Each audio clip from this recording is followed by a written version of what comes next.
It's nice to see that despite the evolution of technology and all these different ways that we can connect virtually, that like coming together, being together, talking to people, profiling people, like we still want to learn and connect, right? That's just basic human fundamentals. There's not a day that I don't use AI. Like I just find ways to integrate it into my life. The ramp up time in this industry is insane because you could be here for years and still learning things because there's so much information. And I think, we're at a point now, where you have to embrace it, embrace it or you're gonna quickly fall behind. Just finding ways to integrate AI into your daily processes. It's like we've only discovered 2% of the world's oceans. It's like I feel like I've only discovered 2% of the world's AI. Everyone's got a story to tell, whether they believe it or not. They do, because you're living your life different than I'm living my life, different than the person down the street's living their life. So we all have a different perspective, and I think everyone's perspective needs to be told.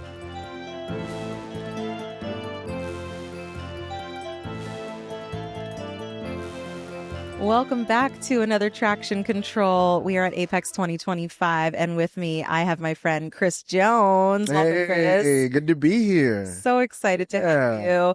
Chris is the Group Editorial Director for Endeavor Business Media, a really fantastic industry publication. You may recognize him from Ratchet and Wrench, but Endeavor Business Media has quite a few publications, right, Chris? Oh, yeah. We've got Ratchet and Wrench, which covers mechanical repair. We've got Fender Bender, which covers collision repair, ABRN, which is the technical side of that, motor rage, the technical component for Ratchet and Wrench. We've got Nolan, which covers quick lube, professional distributor, which control and covers all the tool trucks on the road, P10, which covers all the tooling and equipment, and we've got Modern Tire Dealer, which covers tire shops, and then we've got motor rage training, which helps technicians get trained and ready for ASE. It's pretty amazing. Yeah. I mean, how long did it take you to memorize all of those when you first started working there? Gosh, I feel like I just got it 2 weeks ago. The ramp up time in this industry is insane because you could be here for years and still learning things because there's so much information. So there is, and the industry is so multifaceted. Like I spent my first 2 years at Ratchet and Wrench covering the mechanical side. Then I'm took over the group editorial director job, and then they were like, hey, we got this aftermarket business world. We want to revive that. So now I'm on the supply, the parts and supply side, and I'm like having to relearn all that now. So there's always something to learn in this industry. Like it doesn't stop, and like it never gets boring either. Yeah, you seem to have a pretty big appetite for learning in our industry because you are absolutely everywhere doing content and coverage. Every time I look on LinkedIn, you're at this conference, you're at that conference, you're traveled here, and like sometimes I think you're at multiple places in a day. I don't really understand how you do it. So kudos to you for doing that and bringing some of the most relevant stories to our industry. Thank you so much. I feel like I've got one of those Hermione time turners. Can I get one? Where did you buy that? Is it in the canal shops? Because I will pay any amount for that. It just might be. Yeah. Oh my God. It's just an amazing amount of energy. So obviously, AAPEX is where a lot of news happens. There's a lot of new product launches, companies making announcements. We're doing tons of education in the industry. Like it is the place to be. So if you're not here, that's a problem. But from your perspective, what do you think is some of the most interesting or the hottest news coming out of the show so far that you've seen? Heard so much, and the things that I've heard people talking about. Of course, you got the usual stuff like tariffs, inflation, like all the usual like first world like problems we have to deal with every day. Mm-hmm. But I think it's the innovation. I think, the people I've talked to are really excited about the products they're bringing to market. They're excited about the research that's gone into those products.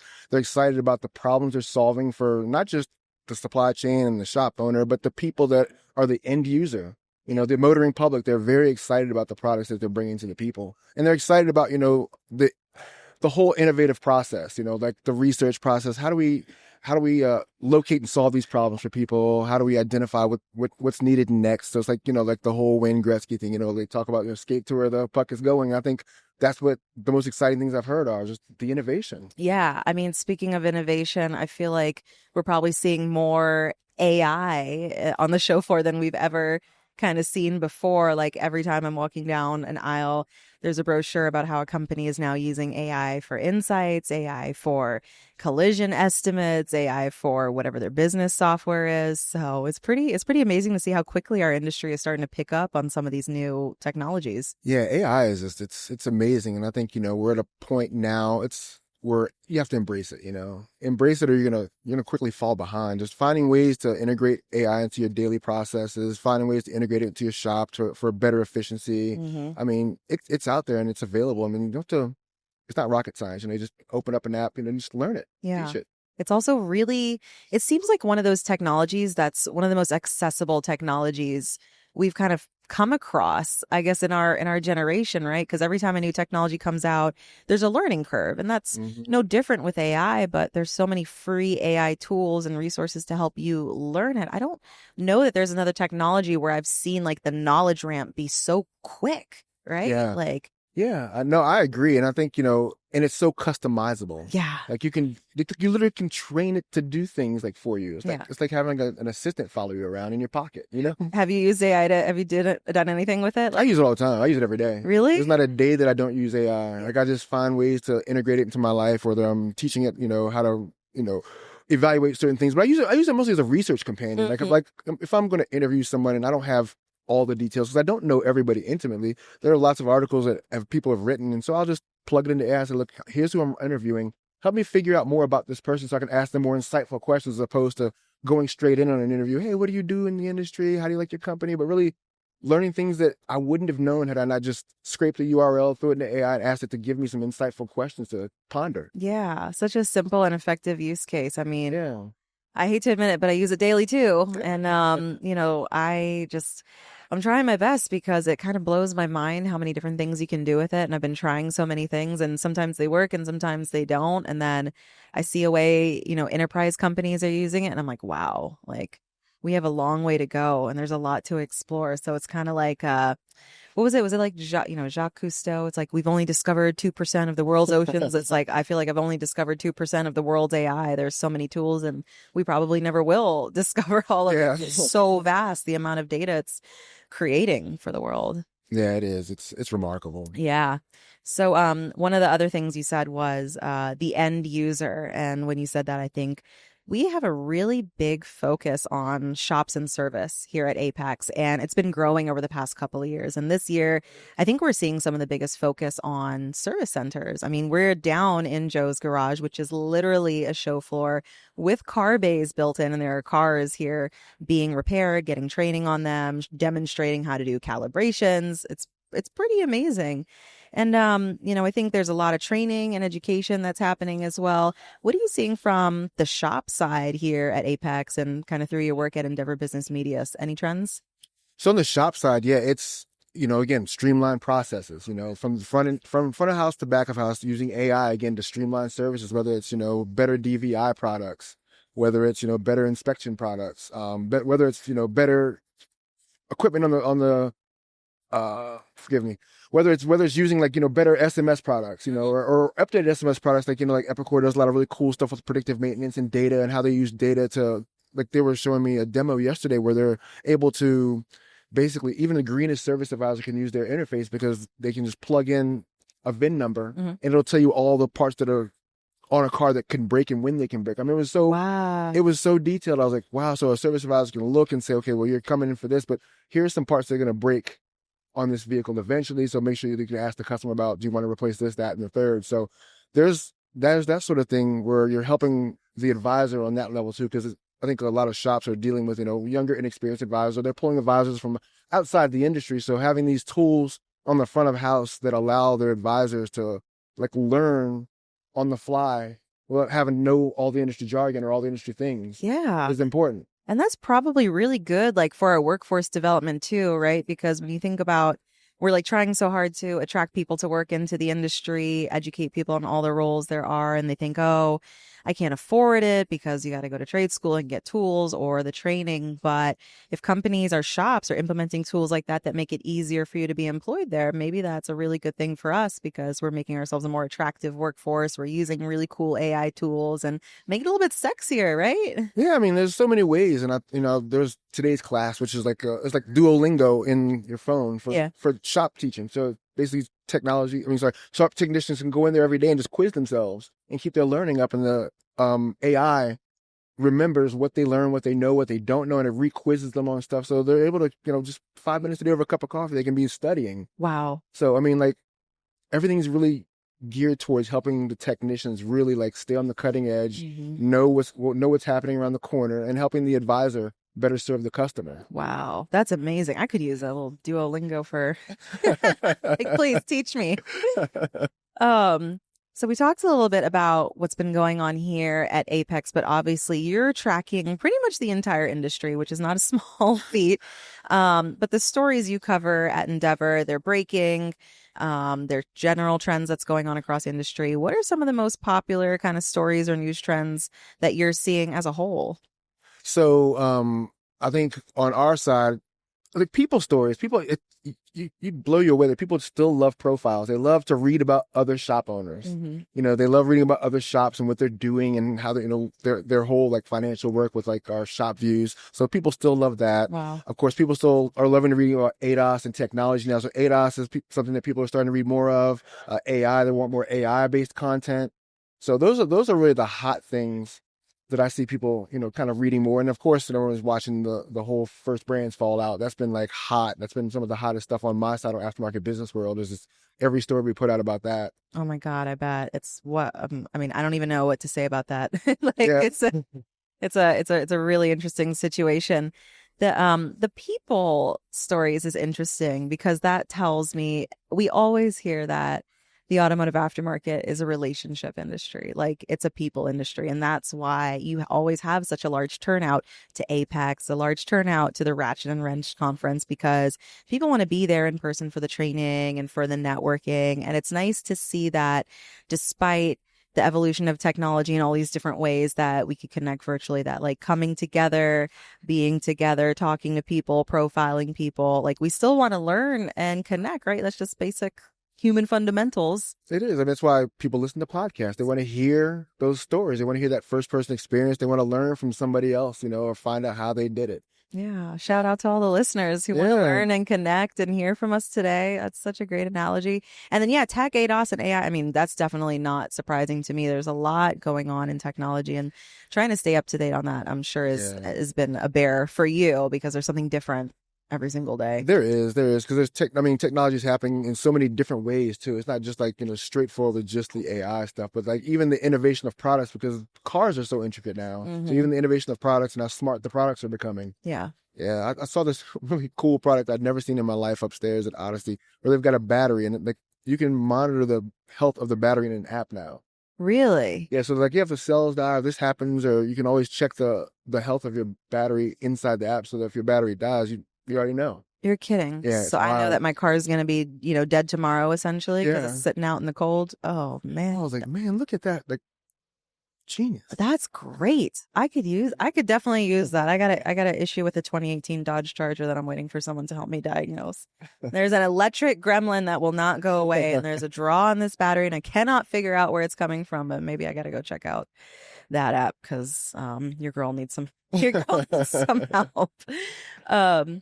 One of the other cool things I noticed at this show that I really love that we're doing is I see more of a focus on the students. Have you hung out and seen any of the student things that have been happening? So I've not personally got a chance to hang out with the students very much. I've sent some of my other editors to hang out with the students, but it's funny because like people were really excited yesterday about the small engine block hunt. Yes. And like how the 17-year-olds were like getting it done. Dude. You know, and I chatted with Mike Coley of ASC, the foundation this morning, and we were just talking about just the students, how important it is to have the students at events like this. So they can see it all firsthand, get excited about the industry, because we do have that churn. There's that churn of students who come through, they, get through high school, tech school, they go into the industry and then find it doesn't feel as glamorous as they thought. Yeah. And they go out and he's like, yeah, we got to show them stuff like this. Yeah. Let them talk to the shop owners. Let them see all of what the industry has to offer and get them energized. Yeah. For the students that were in that engine building competition, they're going back to Kansas City as champions. Yeah. And there's like nothing more glamorous than going to your high school on a Monday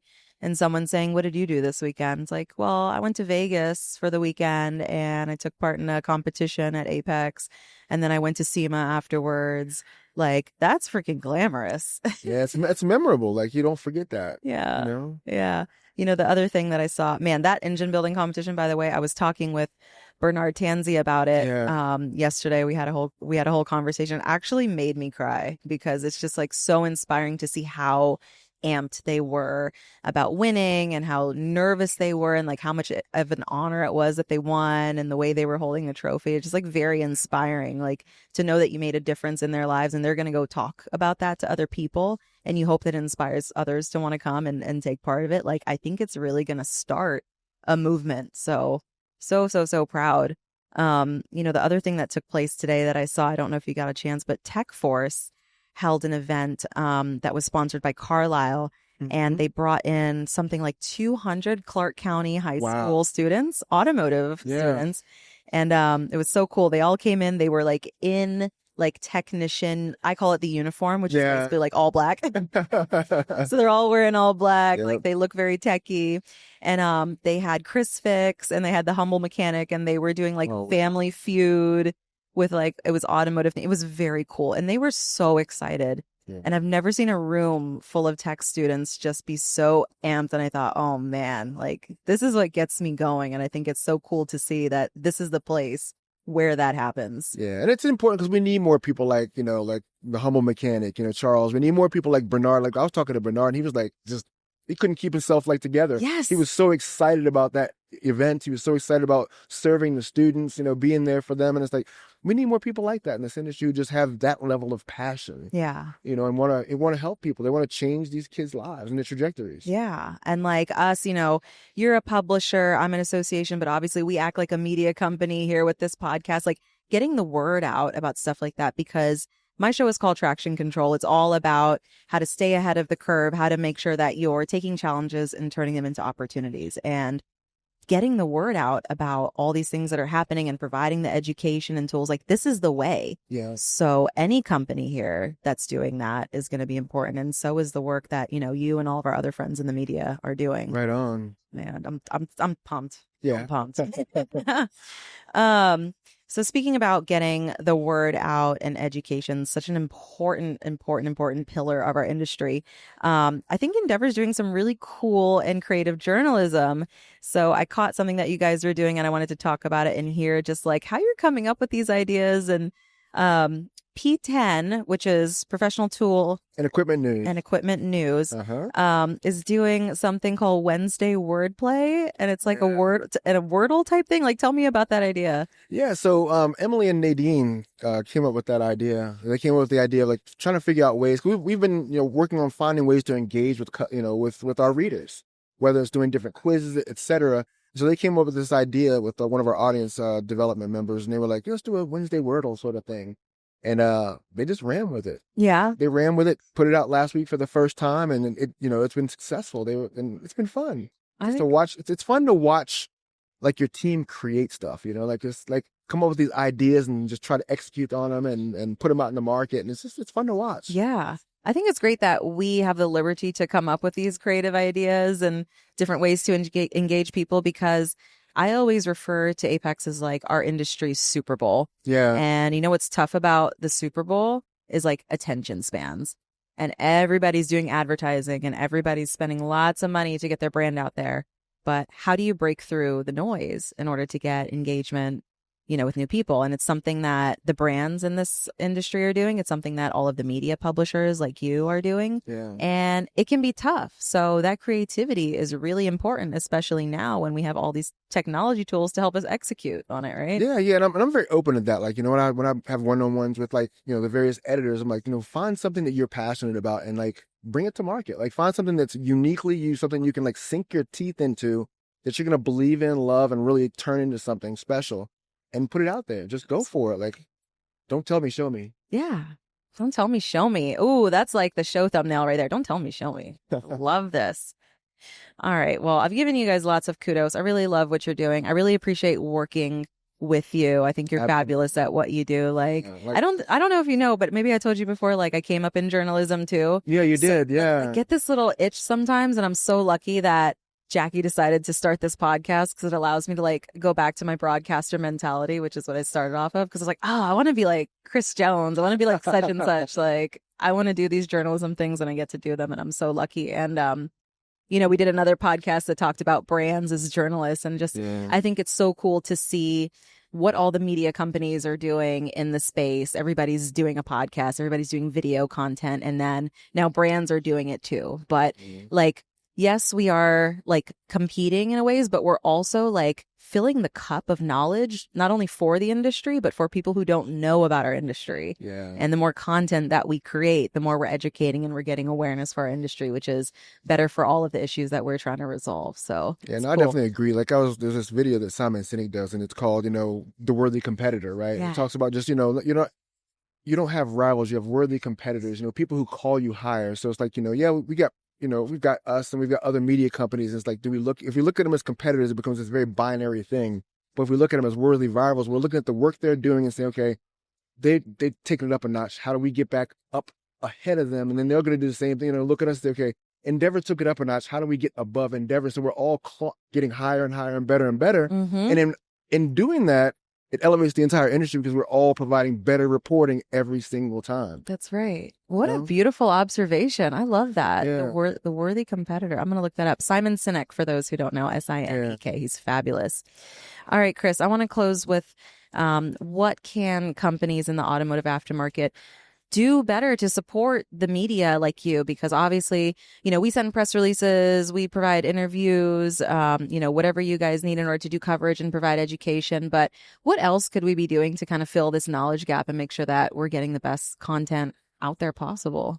Yeah. I mean, I think when it comes to, our sort of media, tell us your stories. I think everyone's got a story to tell, whether they believe it or not, they do. Because you're living your life different than I'm living my life, different than the person down the streets living their life. So we all have a different perspective, and I think everyone's perspective needs to be told. So share your stories with the media, publish, if you want to write, there's always opportunities. Say, look, I love to contribute. Ask to contribute. Find ways to engage, find ways to engage the media, because even if it's not you, there are people in your shop perhaps that, that have thought about it or have wanted to give back, and we can provide those opportunities for you. Absolutely. That's easy advice. Share your story. Yeah. Send an email, right? Yeah, send an email, share your story, give us your wisdom. We're happy to share it with the media, with the reading community at large who wants to consume that content, because I don't know much about shops. I don't run a shop, I don't own a shop, I don't manage technicians, but you do. And maybe your experience and what you've learned and what you've done with your shop is something that's valuable to somebody else who's up and coming in year 1, 2, 3. Absolutely.